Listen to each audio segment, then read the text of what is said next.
Hello everyone and welcome back to JAS Reviews. My name is James and on this channel I do reviews of both music and movies along with the occasional commentary piece, so if any of that sounds interesting to you then please leave this video a like and subscribe to my channel to see more content like that. And, well, remember how I said that the quick review series weren't really going to be coming back on my channel? Well, that is not necessarily the case anymore. As you can clearly see now, those series are going to be making a little bit of a comeback this year, although I am still going to be doing a main focus on individual reviews. But because of how long it took for me to release reviews this year, there were just a lot of things that I wanted to talk about that I sort of skipped over that I really do have some stuff to say on. Today, we have another episode of quick album reviews in store for you, and yeah, there are 7 albums on the docket to talk about. The release dates are sort of all over the place, with some of them as recently as this previous week, but some dating back to mid-April or maybe even earlier. So, let's not waste any more time and let's get started with talking about the first album on this list. So first is actually sort of a double album in a way, but also sort of not. And you're going to see another place where I talk about 2 albums at the same time. And the reason I'm putting these 2 together is because they're by the same artist, and they follow generally a lot of the same themes. And that is Future and Metro Boomin with their albums We Don't Trust You and We Still Don't Trust You.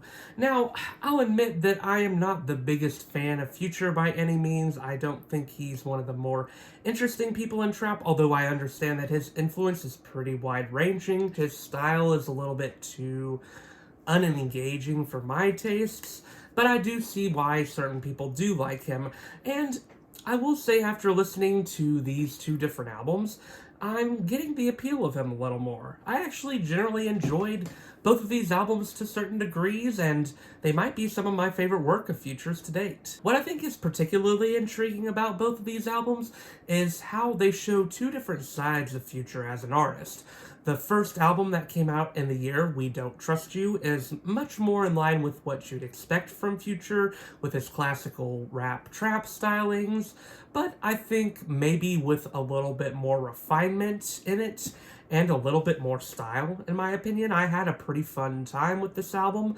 I'm not going to say it was the most mind-blowing experience in the world, that you aren't going to be hearing anything necessarily revolutionary on here, but I did really like what we got out of this album, and I thought it was pretty fun. I especially really liked the song Like That. Like many people, I really enjoyed that one.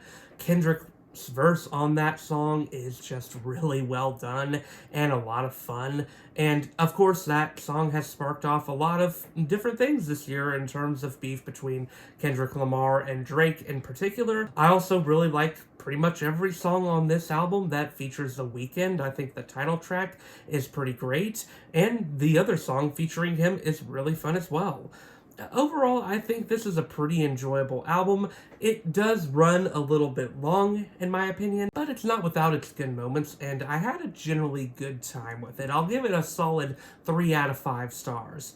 And then we've got the other side of Future with We Still Don't Trust You, which is more of an R&B album, which I was not necessarily expecting. I may actually prefer this one a little bit more in some ways, even though it's not typically what we expect from Future. I think he works very naturally on a lot of the R&B style songs on this album.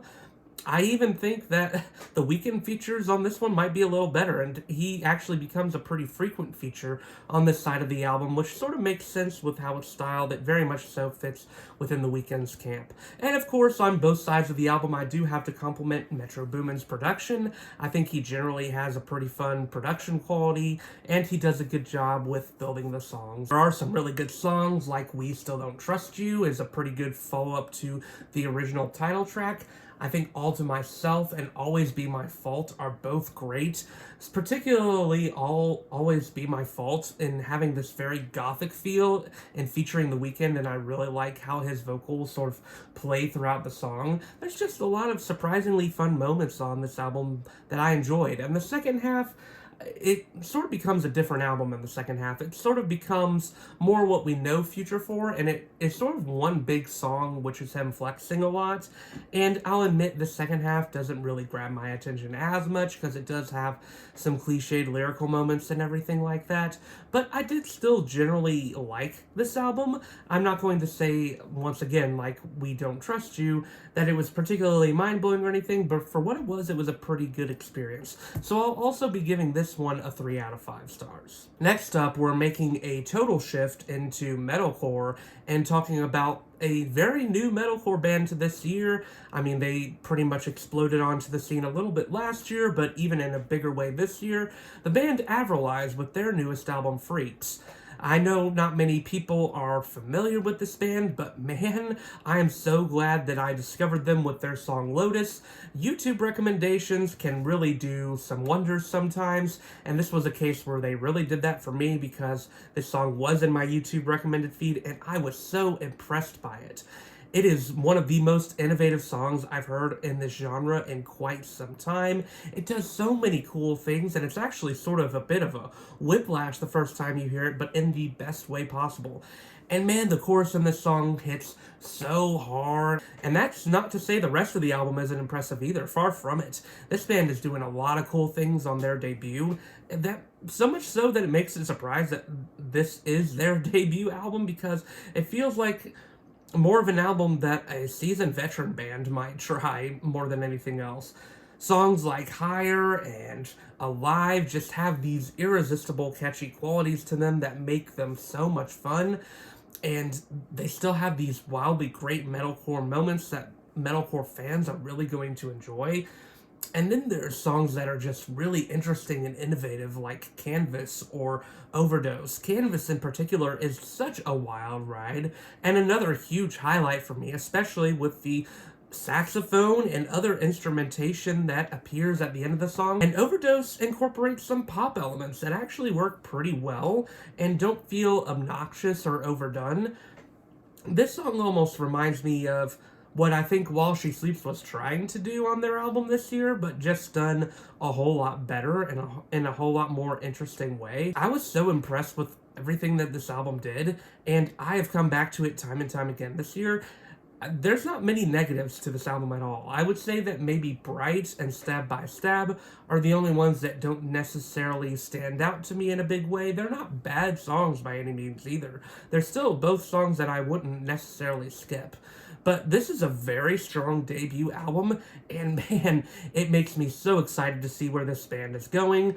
If this is the future of metalcore, then it is a very bright one. Strong 4 out of 5 stars for this album, for sure. Next up is a rather big one. Let's talk about The Tortured Poets Department by Taylor Swift. And yeah, this is going to be another case where I'm going to be talking about technically 2 albums, because this was released as a double album with the album proper, The Tortured Poets Department, and then the Anthology, which is another 16 tracks on the album, making this one that is 31 tracks long in total and runs 2 hours long, which is quite a daunting length in my opinion. Actually, let's first address the discourse surrounding this album, because man, if you were on social media, then you got bombarded with some of the most annoying discourse I've heard around an album in quite some time on both sides of the spectrum.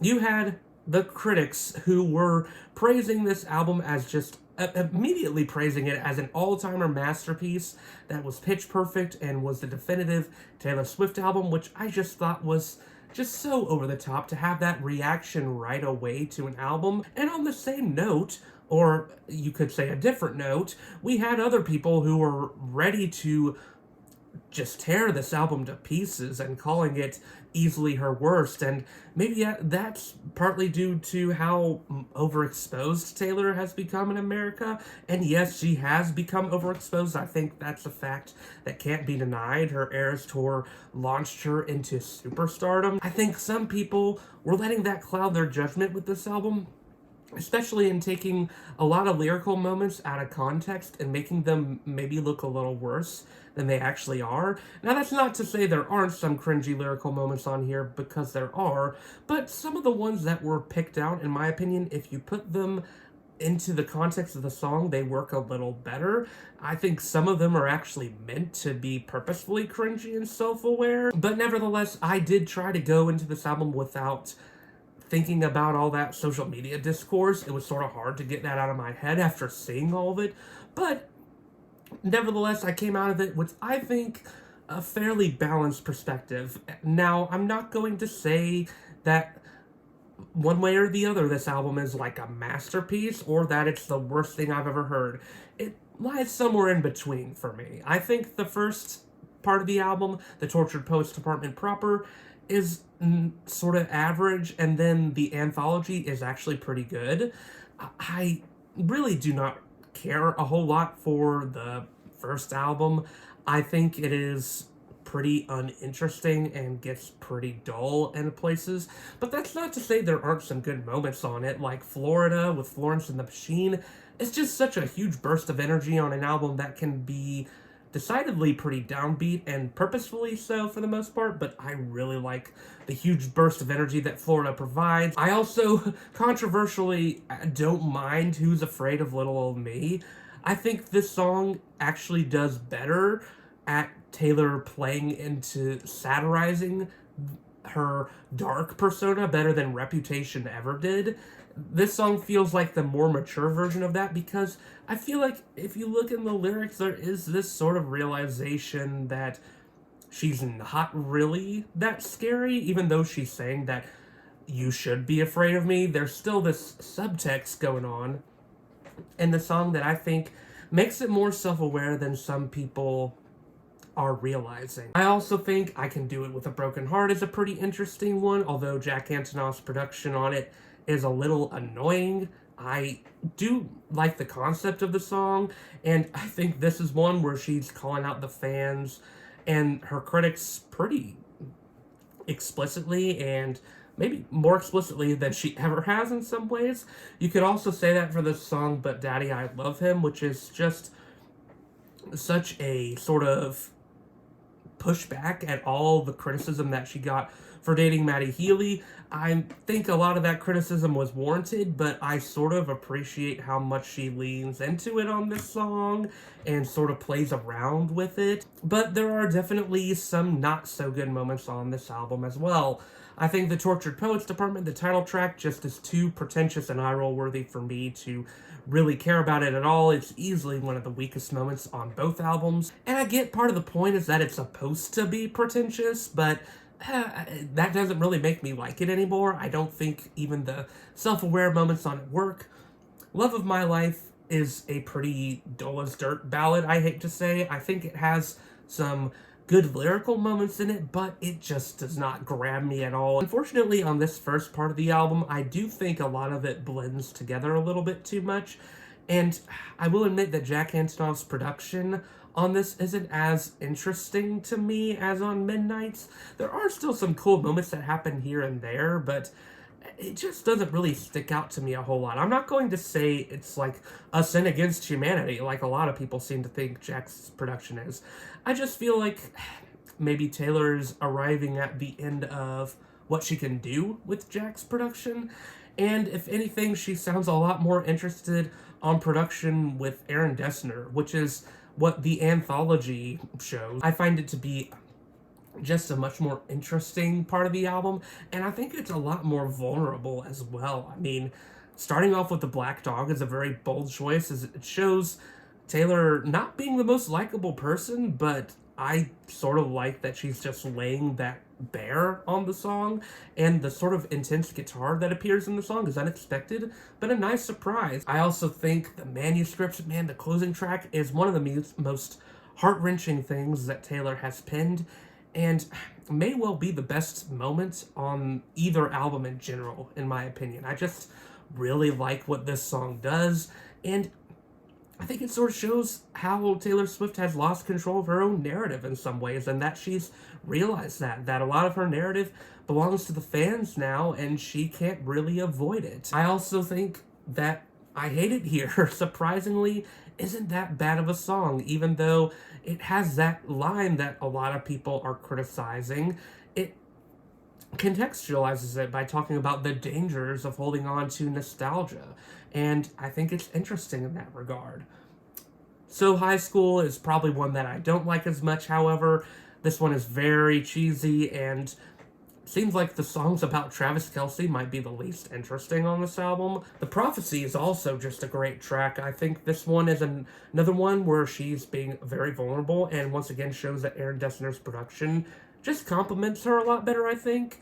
And I think this one really highlights something about her that I think I could see as being honest, is that she doesn't want the money if she could have a good relationship with different people, if she could trade all the money in the world and she would do it if she could be happier and have genuinely good relationships with a lot of people in her life. I do like the second half better, and yeah, I don't really agree with the discourse on this album that it's either just an absolute masterpiece or the worst thing ever.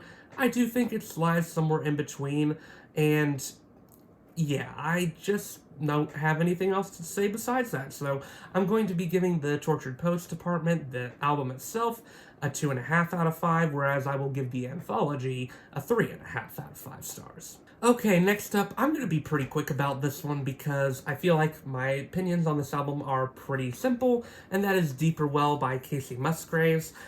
I think this is a pretty good album from her. I think it's more of a return to form after Star-Crossed, even though I would debate that Star-Crossed is not a bad album like a lot of people say it is. It definitely was a bit of a messier release and was certainly a little all over the place, but there were moments I liked on it. But Deeper Well is a far more contextualized and synthesized together album, and I think has a better through line of Kacey Musgraves talking about self-care and getting in touch with herself. Musgraves shows a return to more of her golden hour sound, which I am always going to welcome, but with maybe a bit more of a folksy vibe than a country vibe, as a song like Cardinal will show, which is just an absolutely gorgeous opener.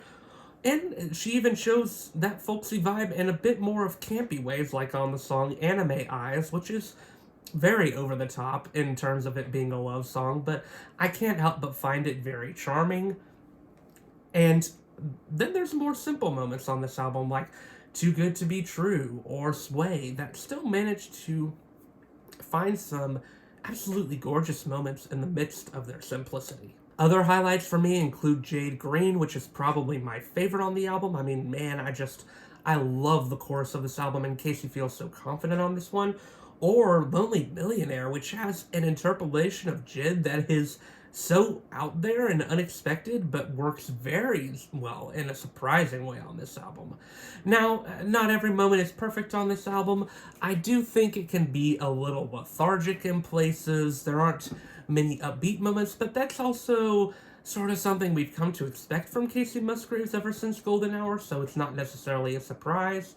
But certain songs like The Architect or Give or Taker, or even the title track, don't really stand out to me as much as I wish they would, but I do still think this is a return to form, like I said, from Kacey Musgraves, and I did find it to be generally enjoyable. Solid 3.5 out of 5 stars for this one. Next up is from ERRA with their album Cure, and if you saw my review of ERRA's self-titled a couple years back, then you know I absolutely love this band. I still hold firm to their self-titled being a perfect 5 out of 5.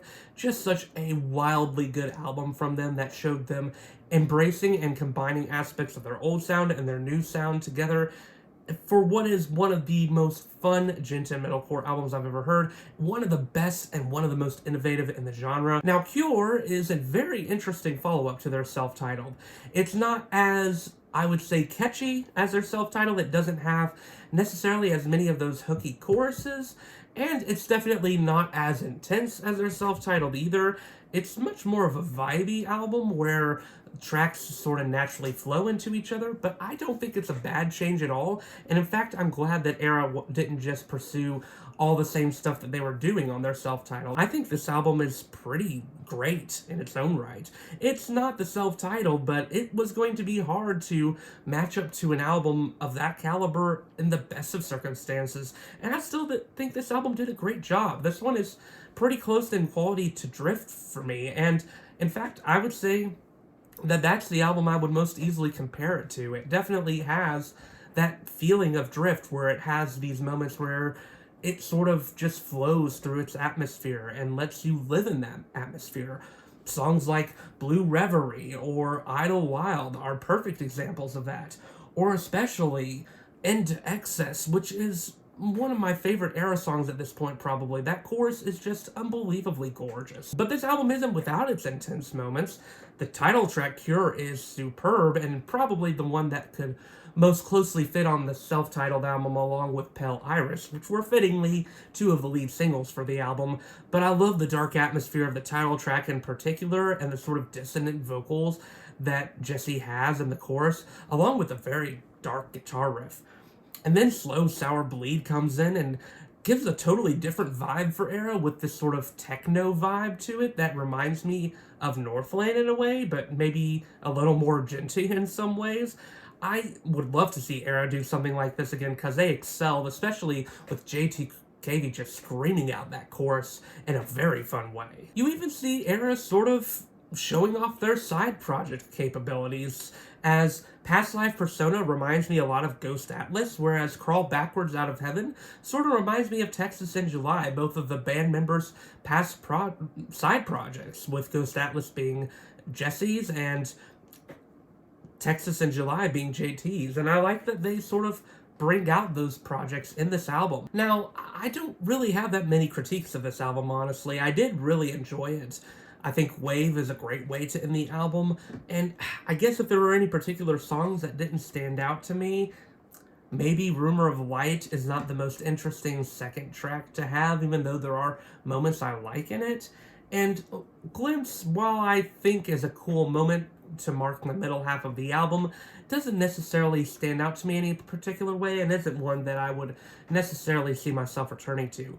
And as much as I do enjoy Crawl Backwards Out of Heaven being sort of a Texas in July type of song, this is one that feels a little bit like it is generic metalcore. But I did overall really like this album. The standouts are really strong. I think that Slow Sour Bleed, especially Into Excess and Wave, are all just great ERRA songs that I will be coming back to for a long time to come. Strong 4 out of 5 stars for this one. Check it out if you haven't. Next up is another album where I don't have a whole lot to say, and that is Eternal Sunshine by Ariana Grande. And this is another case where I feel like people are being maybe a little bit too harsh to this album. In fact, I've never really viewed Ariana Grande as particularly an albums person. I think she's better at individual singles. There's none of her albums of hers that I would say are terrible, but also none that I would say really stick out in any particularly interesting way for me outside of maybe Dangerous Woman, and that's sort of the case for this one as well. Although I think this one might have a decent flow to it in some places, even if there are some points where Ariana Grande can become maybe a little bit unlikable. I don't think that she is as unlikable as some people are painting her out to be on this album.